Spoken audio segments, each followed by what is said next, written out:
Love it. All right, last question for you. You've been all the way back, I think. Well, didn't you were a season ticket kid, right, at South Carolina? Is that right? Growing up? I grew up in Columbia, and my first football game was at South Carolina. It was, even though I ended up going to Clemson. Yeah. So you Clemson dude, right? I mean, you basically start a whole new way to cover college sports when you're at Clemson, and then you end up calling big time college football, up to the present day. You've had real good relationships with coaches throughout you've had good access to coaches, I should say, over the course of your life. What has changed about the delivery and the demeanor of coaches that you would find most notable over the course of the past decade? Because things have just changed so rapidly. What has changed the most, do you think, about coaches and how they approach it? That's a good question. I've never been asked that. So thinking in real time, my one observation would be this: a lot of times these guys and these women, because I call a lot of women's college basketball too. Yeah, they need someone to talk to, and what I mean by that is it has changed so much in just the last 3 years to where you've gone from being a head coach to now managing a roster and a payment structure on said roster.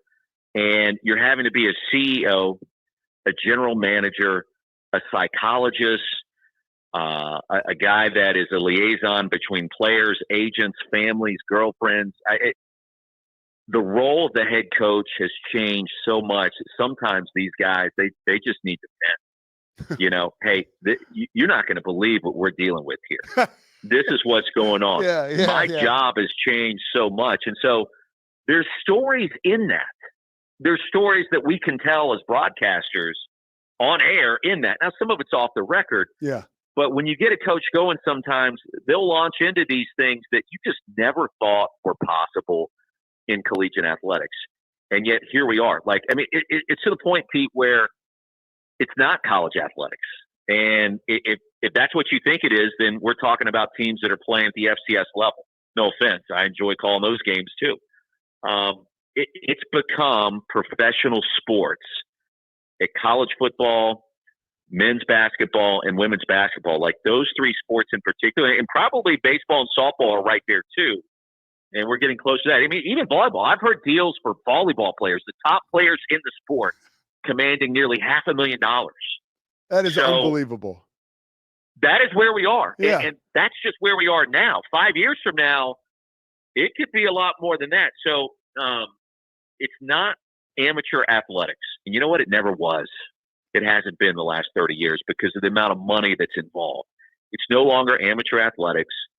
It's professional sports, albeit at a different level in the NFL and NBA and MLB. And so these coaches, they want to talk about it, and they want you to hear their side. And we understand how tough it is. And that's why Jim Larinaga retires in the middle of the season. That's why Tony Bennett retires right before the start of the season.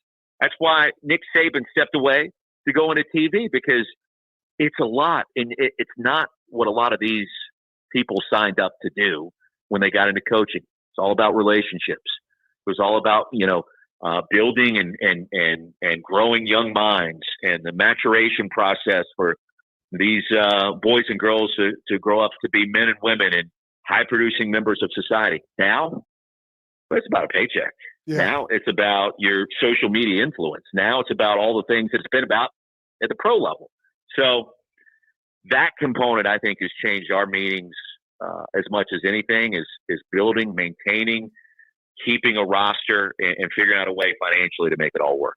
Philpott, dude, great stuff. Everybody needs somebody to talk to, even these big-time coaches. Today, we got to talk to Roy Philpott. Yes. Philly, you're the man, dude. Yeah, you got it. Thanks, Pete. Thanks, bro. I appreciate it, dude. You got it, man.